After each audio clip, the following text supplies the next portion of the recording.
Was it all real? I don't know, but I'll tell you what happened. I should have thrown that damn TV away the moment I saw it. It was there when we moved in, shoved into the basement corner like a forgotten relic. An old tube television, cracked along the side, the glass smeared with dust. It didn't even have a power cord. I remember looking at it, thinking, who even owned this house before us? But I had bigger things to worry about.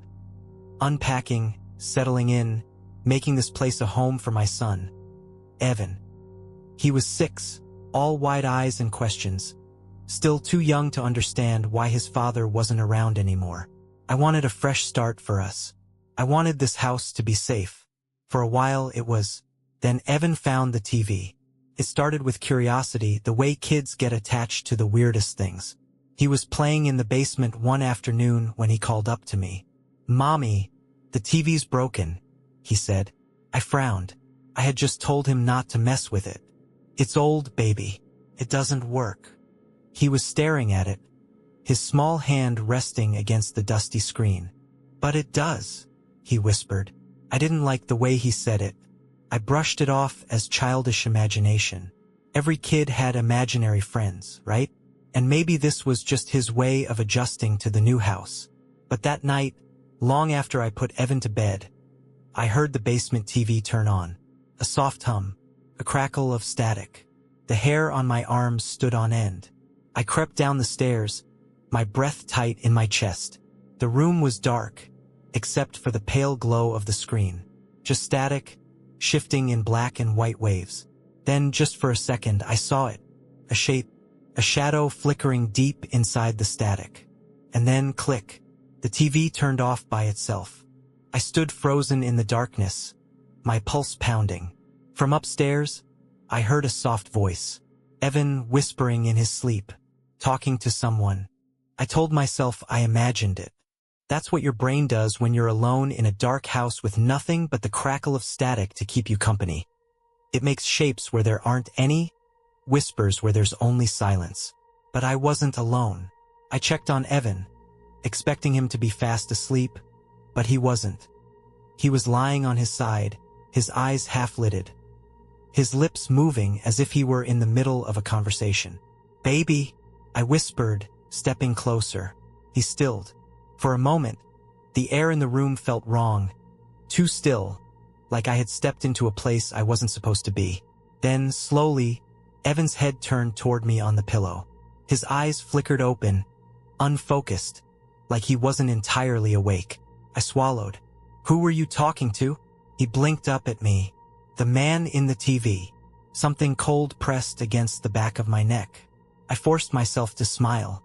"Honey, the TV doesn't work." Evan frowned, almost as if I was the one not understanding. "He likes me," he said. I tucked the blanket around him tighter than necessary, my heart thudding too fast. "Go to sleep, Evan."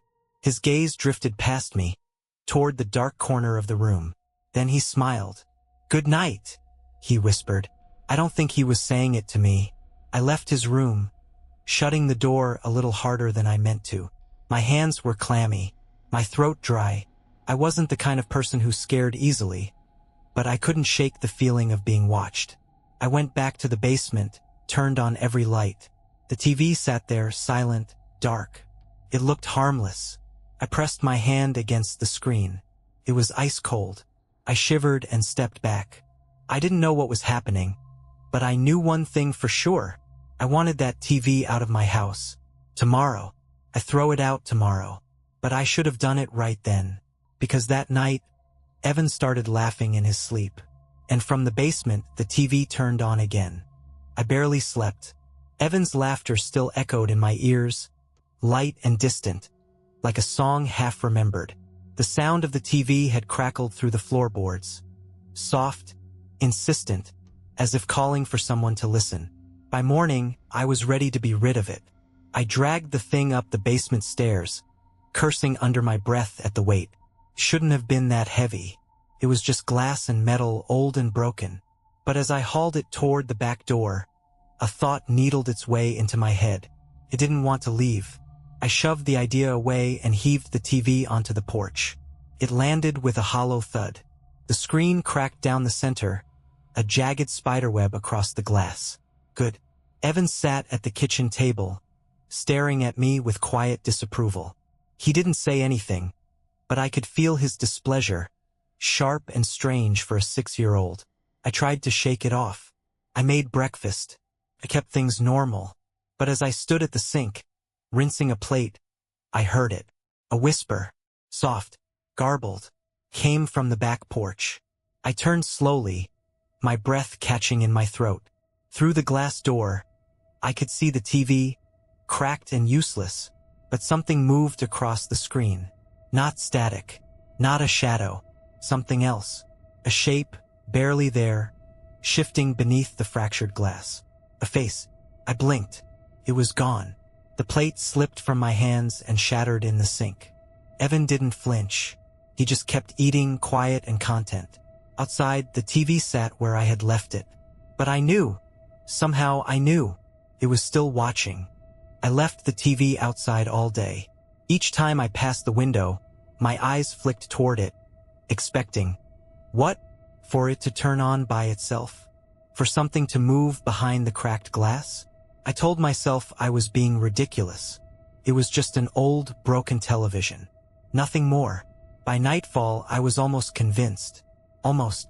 Evan was quiet during dinner.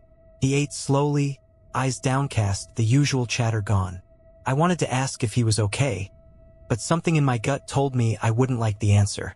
After tucking him into bed, I stood in his doorway for a long time, watching his small chest rise and fall in sleep. The night felt too quiet, too still. I turned to leave and heard a sound, a low hum, crackling, distant. I froze. It was coming from outside. Through the window, the TV screen flickered weakly. The crack down its center pulsed with light, fractured but alive.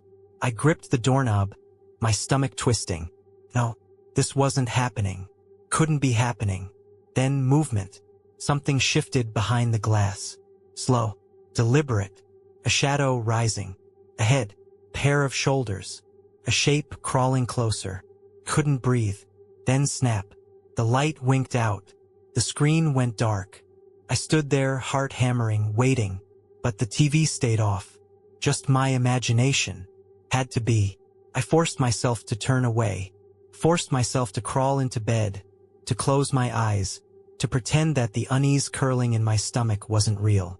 But somewhere in the night, half lost in sleep, I heard Evan's voice.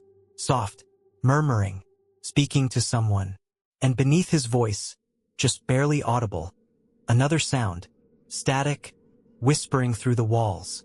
Morning came heavy, pressing against me like a weight. I barely remembered falling asleep, but I woke with the uneasy sense that something had happened in the night. Something I couldn't quite grasp. Evan was already awake. He sat cross-legged in the living room, staring at the blank TV screen. The working one. I hesitated in the doorway. "What are you doing, baby?" He didn't answer right away. Then, without turning, he said, "It's quiet now." I didn't ask what he meant. I didn't want to know. The TV outside was the only thing on my mind. I stepped onto the back porch, expecting to see it sitting where I left it, broken and lifeless. It was gone. My stomach turned. I glanced around, scanning the yard, the driveway. Had someone taken it? A scrap collector? Or had it moved? A gust of wind rattled the trees. I shivered. It didn't matter. The damn thing was gone. That should have been a good thing. So why did I feel worse? I forced myself to go about the day as usual.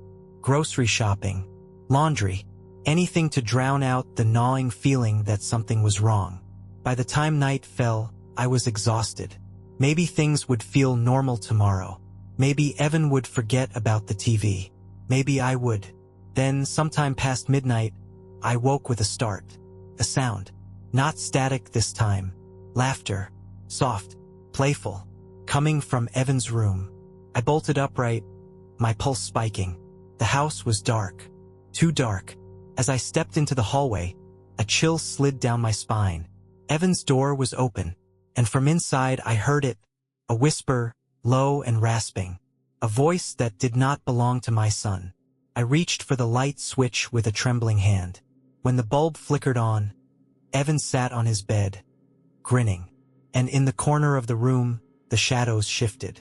Like something had just been there and slipped away. I didn't sleep after that. Evan had gone still the moment the light flicked on, his head tilting just slightly, like a doll with a loose joint. Then, after a long pause, he blinked up at me, his expression smoothing into something innocent. "Mommy?" he mumbled, rubbing his eyes, like nothing had happened, like I hadn't just heard something in his room. I forced my voice to stay steady. "Who were you talking to?" He yawned. "Nobody." I looked at the corner. Empty. But the air felt wrong, thick, like something unseen had just moved. I swallowed hard. "Go back to sleep, baby," I whispered. Evan curled onto his side, his tiny body sinking into the blankets. Within seconds, he was breathing evenly, peaceful. But I didn't believe it. I stayed in his doorway for a long time, watching, listening, waiting. By morning, the night before felt like a half-formed dream, the kind that leaves a residue of unease but nothing solid to hold on to. Still, I couldn't shake the feeling that something had changed. Evan was quieter than usual. He hardly touched his breakfast. His eyes seemed darker somehow, like shadows had gathered beneath his skin. I tried to distract myself. Cleaned, kept busy, told myself I was being paranoid. Then, as I was folding laundry in the bedroom, I heard the TV. A faint hum, a flicker of static. I stiffened. The working TV in the living room was off. The sound was coming from somewhere else. The basement. I moved slowly, pulse hammering. The door to the basement was cracked open, a sliver of darkness spilling into the hallway. That didn't make sense. I hadn't opened it. With a shaking hand, I pushed the door wider. The basement was dark, the air thick with dust. But down below, at the foot of the stairs, a glow, soft, flickering, like the light of a television screen. But that was impossible. The TV was gone, wasn't it? I didn't want to go down there. Every part of me screamed to close the door, to pretend I hadn't seen the light flickering below. But my body moved anyway, drawn forward by something deeper than fear, something like dread. Step by step, I descended. The air grew colder. The light from the TV pulsed against the basement walls, throwing jagged shadows across the concrete floor. I reached the bottom and froze. The TV was there, the same old, broken thing I had dragged outside. It sat in the corner like it had never left, its cracked screen buzzing softly with static. I wanted to run. I wanted to scream, but I just stood there, staring. The screen flickered. For a second, the static shifted, and something else. Someone pressed against the glass. A face, mouth too wide, eyes black pits, grinning. My breath caught in my throat. I took a step back, and the basement door slammed shut above me. I spun, my heartbeat thudding in my ears. Silence. Then, from the TV, a voice, low, crackling, full of hunger. "He likes me." The same words Evan had said. I felt sick. I turned and ran, stumbling up the stairs, clawing at the door handle. It gave way, and I burst into the hallway, slamming the door behind me. My breath came in ragged gasps. Then movement. I turned. Evan stood in the hallway watching me, and he was smiling. Not the way a child smiles. Not with warmth. Not with joy. But with something else. Something wrong. I couldn't move. Evan stood in the dim hallway, smiling up at me, his small hands hanging limply at his sides. His head tilted just slightly, as if listening to something I couldn't hear. Something behind the walls. My voice came out hoarse. "Evan." He blinked. The smile lingered, stretched too long before finally fading. Then, in a quiet, sleepy voice, he said, "Why did you put him back?" My skin went cold. "What?" I whispered. Evan didn't answer. He turned and walked away, small bare feet padding against the floor. I listened as his bedroom door creaked shut. I stood there, heart hammering, trying to convince myself I had imagined it. But I knew the truth. The TV wasn't gone. It had never been gone. and Evan knew it. I stayed awake that night. I sat in my room with the door locked, listening for any sound, any whisper of static leaking through the house. For hours, there was nothing. Then, just past 3 in the morning, a soft click. The hum of the television. My breath caught. No. I threw open my door. The hallway was dark, but the glow of the TV flickered from Evan's room. I rushed inside. The TV was on, but not the one in the basement. Not the broken one. Evan sat cross-legged in front of the working television, his back to me, shoulders hunched. The screen flickered with static, the glow casting eerie shadows up his spine. I stepped forward. My throat was so tight I could barely force out the words. Evan, turn it off. He didn't move.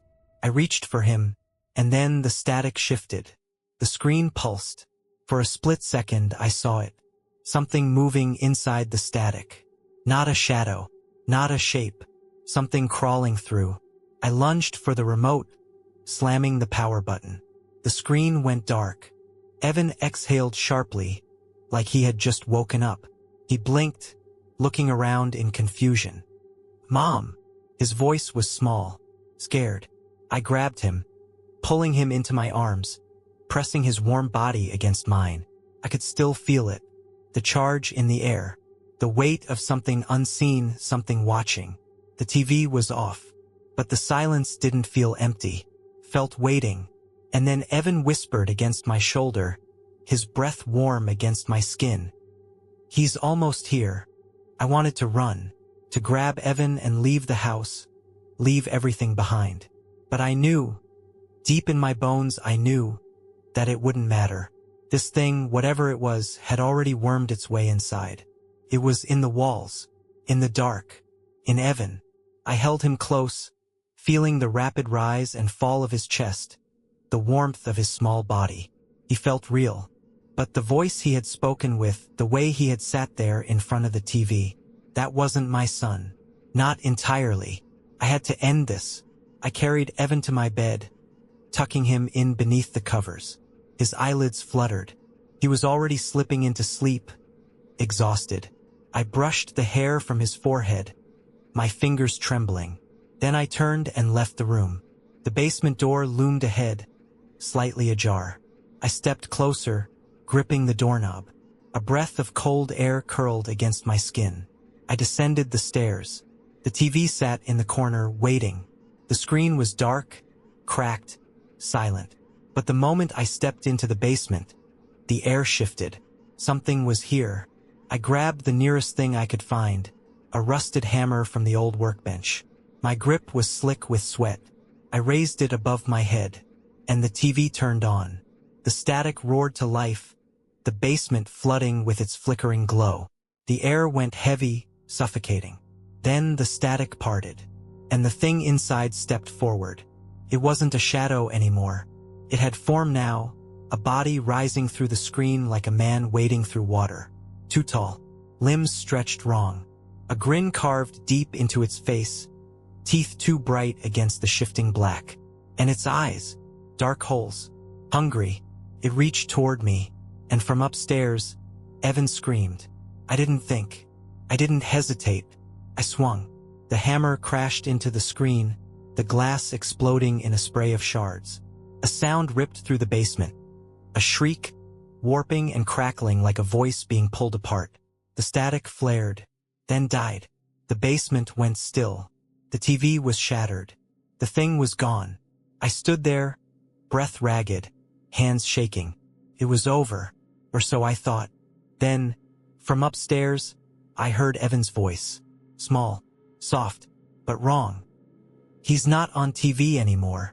I ran, up the basement stairs, through the dark hallway into my bedroom, where Evan sat up in my bed wide-eyed, his breath coming in quick, shallow gasps. I grabbed him. Baby, are you okay? He blinked at me, confusion flickering in his eyes. Then, slowly, his lips curled into a smile. Not the way my son smiled.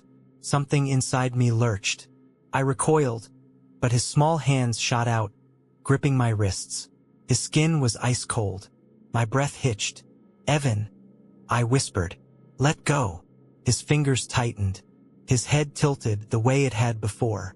The smile stayed, but something behind it twisted, stretched, like it didn't quite fit his face anymore. Then, in a voice that was his and not his, he whispered, "You let him in." I choked on air. The room felt too small, the walls pressing in, the dark corners stretching wider. I wanted to scream, to shake him, to run. Instead, I whispered, "Evan, baby, come back to me." His fingers flexed, his breathing slowed, and then, a flicker, something passed behind his eyes. A struggle. His body shuddered. His mouth opened, but no sound came out. His grip loosened, then he gasped, sucking in air like he was drowning. His eyes snapped up to mine, wide and terrified. Mom." His voice cracked. His whole body trembled. I pulled him into my arms, squeezing him tight. "I'm here, baby. I'm here."